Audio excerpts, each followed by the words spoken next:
Welcome to The Explainer. Today, we're diving into a sermon that takes a really close look at one of the most famous stories in the Bible. It's a story you probably think you know, but as we'll see, there might be a lot more going on. You know the one, right? The story of the thief on the cross. It's often seen as the ultimate deathbed conversion. That final, desperate plea for mercy that actually works. But the sermon we're examining today says, hold on, there's way more to it than just that. This story has always had this immense power. Way back in the 19th century, a bishop named J.C. Ryle said these verses have probably saved countless souls. But what if the main point isn't to show an exception to the rule, but to actually define the rule? So let's get into it. This interpretation argues that this story is not some strange one-off event.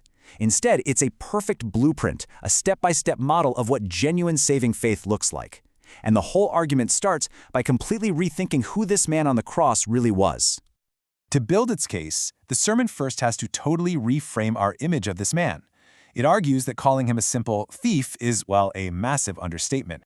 And right away, here is the first huge shift in perspective. The sermon wants to move this guy from being a petty criminal you might feel sorry for to a violent, dangerous revolutionary.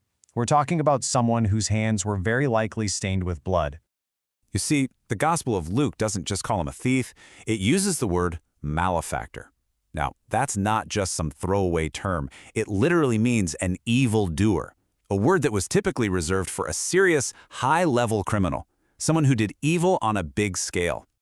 And if you look at Matthew's account, it gets even more intense. The Greek word used there doesn't mean a pickpocket. It means a violent robber. In fact, the sermon points out it is the exact same word used to describe the men who beat the traveler half to death in the parable of the Good Samaritan. So violence was his thing. So when you put all that together, the sermon leads to a pretty stark conclusion. He was probably an insurrectionist, a revolutionary, just like Barabbas. He could have been part of groups like the Sicarii, the Dagger Men, who carried out political assassinations against the Romans. So the picture we're left with here is not of some poor, misguided soul. We're talking about a violent, hardened man. A man who knew the Jewish scriptures, but chose a life of hatred instead. And get this, even as he's dying, his first instinct is to join the crowd and start mocking Jesus. Okay, so if that's who he was, how in the world did he change? This brings us to the real heart of the sermon's analysis, this sudden and what it calls supernatural transformation that happened right there on the cross. So how did this happen? Well, the sermon argues this wasn't just the thief deciding to change his mind. It frames it as a surprising work of God, borrowing a famous phrase from the theologian Jonathan Edwards. The idea is that this was a divine intervention, not just a human choice. And this transformation, it wasn't just some vague, fuzzy feeling. The sermon argues that it was incredibly specific, and it left behind 3 clear and distinct marks, almost like evidence of what happened inside him. First up is what the sermon calls the grace of separation. Think about it. One moment, he's part of the mob, hurling insults right along with everyone else. The next minute, something snaps. He stops. He wants no part of it anymore, and he separates himself from that behavior. And you can literally hear this separation happen in his own words. He turns to the other criminal, the one who's still mocking Jesus, and he rebukes him. He calls him out. A clear break has just occurred. Okay, mark number 2, the grace of repentance. Suddenly his conscience, which you have to imagine was pretty much dead after a lifetime of violence, it just sparks back to life. He doesn't just stop mocking, he actually acknowledges his own guilt and says he's afraid of God's judgment.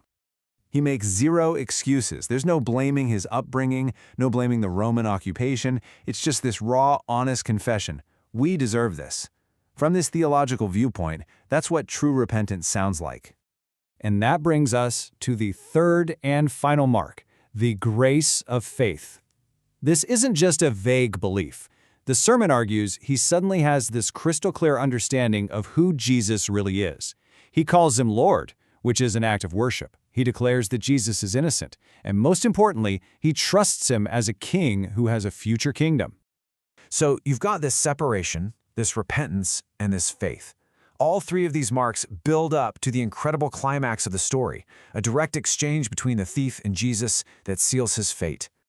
He makes his plea. After a whole lifetime of violence, and literally just moments after joining in the mockery, he bets everything, his entire eternity, on the dying man next to him. And Jesus' response? It's immediate. It's absolute. There are no conditions, no if you do this or let's wait and see. It's just a direct, unconditional promise. That one word, today, according to the sermon, that word is everything. It's not someday or maybe, it's today.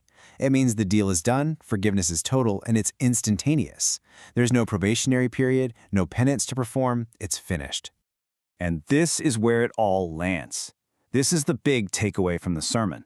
The thief on the cross isn't some weird outlier, the one in a million exception to the rule. He is the perfect model. He's the blueprint for what this sermon calls saving faith. And that leaves us with a pretty big question to chew on, right? If this story really is a blueprint, how does that change how we think about faith? Is it just a simple choice someone makes, or is it something deeper, a transformation so profound that it leaves behind actual, observable evidence? It's a really interesting way to look at it.